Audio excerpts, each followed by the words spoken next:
Larian's new game has officially been announced, and the trailer may have been more shocking than the freaking bear. I'm not kidding. If you haven't seen it, holy shit. We're getting a new Star Wars single-player RPG narrative from Casey Hudson set in the Old Republic that isn't a remake, but rather a spiritual sequel. A mysterious new single-player D&D game was announced, Salasa 2 got its long-awaited early access date, and Exodus got a slight delay. Let's talk about some of the giant reveals from an explosive Game Awards that have left me hoarse and kept me up past my bedtime. Also, I apologize for the voice because I am actually still, I'm sick and I'm still recovering from being sick, but I had to get this out. I had to share this excitement in nerddom with you because holy shit, this excitement only comes around every now and then, and let's just enjoy the moment together, yeah? Let's just have some fun for now. Let's all get cozy and remember what it feels like to have joy and hope. First, let's get the big one out of the way. Larian's next game will be Divinity. The statue PR stunt really was hinting at Larian's next game all along, and no, Michael Dowse wasn't fucking with us when he said it wasn't Divinity Original Sin. It actually wasn't Divinity Original Sin.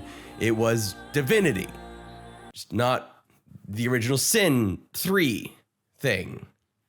Wordplay. Smug little shit. In fact, in a press release accompanying the trailer, they had this to say. While Divinity is a brand new game that doesn't require experience with the previous Larian titles, those who played Divinity Original Sin and Divinity Original Sin 2 will be able to enjoy greater understanding and continuity. So it does sound like while it is not a sequel to those two games, if you have played them, you will be closer, have some kind of better understanding of the things going on in the game. There are no gameplay details yet other than it's bigger than Baldur's Gate 3, something that has been mentioned really for a couple years now. But given that Larian has honed in on a tried and true system for making quality reactive turn-based RPGs, I would be truly shocked if they decided to diverge from that and go into some radically different thing right as they had just found their greatest successes. Until proven otherwise, I expect to wash up on a beach, find some kooky, probably sexy companions with lots and lots of trauma, and wind up doing some terrible things on accident. Obviously on accident. All the terrible shit that I do would be totally a mistake, all with beautiful music, great writing, and fantastic performances. I also fully expect not to see this game for years.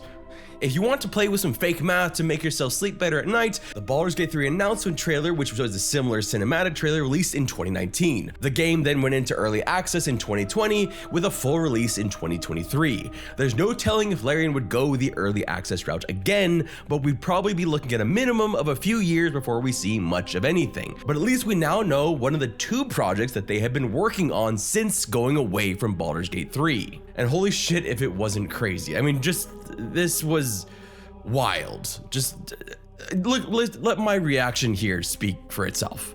This is why I'm hoarse. Did they clear this trailer? I don't think they did. What the fuck is this? Holy shit. What?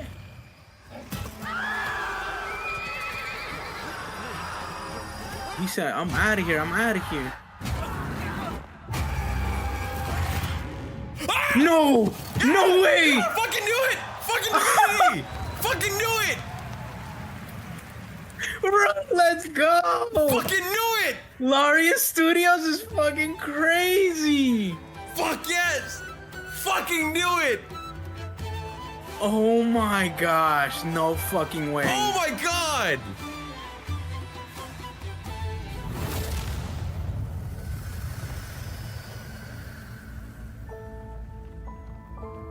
Dude, I got fucking chills. Holy shit. It is. Oh my god. Holy shit. Holy shit. Dude, that's sick. Possibly the bigger shock of the night, though, pun not intended, might have been another Knight of the Old Republic teaser. This time for a spiritual sequel, not a remake. Star Wars Fate of the Old Republic is a single-player narrative-driven action RPG coming from Mass Effect and KOTOR's own Casey Hudson, and will be a spiritual sequel to the KOTOR series. If you followed the series, you may know that back in 2011, a sort of unofficial KOTOR 3 was made as an MMORPG with Star Wars The Old Republic, which BioWare carried on a lot of the major story beats, though it's argued whether or not that's canon, even though it was BioWare and included several major characters. We know next to nothing about this game except this little teaser trailer and this tantalizing tagline. Across a galaxy on the brink of rebirth, where every decision shapes your path towards light or darkness. Because I've been hurt before by Old Republic teasers from the Game Awards, but maybe this time it's different. Surely, right? This time it's different. Wizard of the Coast was busy as well, not just for their already announced Exodus trailer, which we'll talk about in just a sec, that dropped, but also a tantalizing cinematic trailer for a new single-player RPG that I actually have a couple concerns about. That trailer is for a game called Warlock: Dungeons and Dragons, where you'll take on the role of Katri and embrace dark magic to take down the people invading her land. It will be an open-world single-player action-adventure about using expressive dark magic. And this is the game that we previously knew about coming from Larian Studios, who'd taken a crack at the IP before with the ill-received Dungeons and Dragons Dark Alliance, the game where you played as the companions of the Hall that they just shut down. We know it's a third-person action-adventure game and not a traditional RPG, leaning more toward games like Deus Ex, Watch Dogs, and Far Cry. Of the announcements, and given the commentary and the history of the studio having played Dungeons and Dragons Dark Alliance, that was a very buggy game, this is the one that I have the most reservations about, but I'm always willing to keep an open mind and try something. So here's hoping that this game will be fun and exciting, even if it's a little further afield from the normal RPG type games that I would more prefer from the D&D universe. Moving to Exodus though, we got a new trailer that was more than what we'd seen before, but still less gameplay than I'd hoped for given how close we're getting to a release date. And that might be for good reason, as it seems the game has slipped. Previously, it was stated for 2026 release, at least that's what we knew from things like financial statements. However, per this trailer, Exodus is now pending an early 2027 release date instead. This might end up being for the best with a slammed 2026 release schedule with tons of amazing games, or it might put it more in direct competition with The Expanse: Osiris Reborn, another game that looks and acts like a whole lot like Mass Effect. Who knows? But overall, I'd say this ended up being a bit more of a dud for me, largely due to the lack of new gameplay. It was definitely more than we'd seen, just not enough more for me. Which was kind of the opposite of the next trailer we got earlier in the night that had also had a release date attached to it.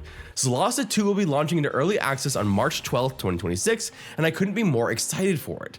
We got to see more of the story, more of the fantastic looking performances, and cinematics that are much improved from the first game. We got reveals of Devorah Wild, Ben Starr, Ellen Thomas, and Amelia Tyler, as well as more great looking gameplay from Wraiths to Ettins. Salasa 2 is shaping up to be one of my most anticipated games of 2026, even if it's going to be early access. The demo is still on Steam, I believe, if you want to try it out, though from the look of the trailers, it's already much improved since then.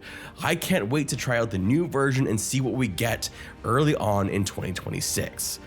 There was a lot more in the Game Awards, a lot more trailers, a lot more announcements. There were some really heartfelt speeches from Expedition 33, who almost swept all the awards and won the biggest awards, with the exception of the Player's Choice, which went to Wuthering Waves. But they did very well, and just really great show overall. Some very, honestly, the best Game Awards I've seen in a very long time, and thank fuck there was no wrap it up for anyone that I could see. There were longer speeches, there were shorter speeches. It just felt better than I've seen from the Game Awards in a long time. When I started this channel, part of the thing is I was railing against how shitty the Game Awards were when they were running people off the stage. I have my complaints. I mean, there's still no mention of things like layoffs and things impacting the industry. Unlike, the Golden Joysticks, which did talk about stuff like that. But, hey, but at least it was a pretty good show and lots of really good announcements. But that's all I can talk about right now. My voice is already leaving me. Again, I'm sorry. This might have been a bit more of a difficult video to listen to. So I will shut the hell up, let you go. But thank you so much for listening to me. Please let me know down in the comment section below, what were you most excited about from the Game Awards? My name is Redbeard Flynn. Thank you so much for watching, and I hope you have an absolutely wonderful day.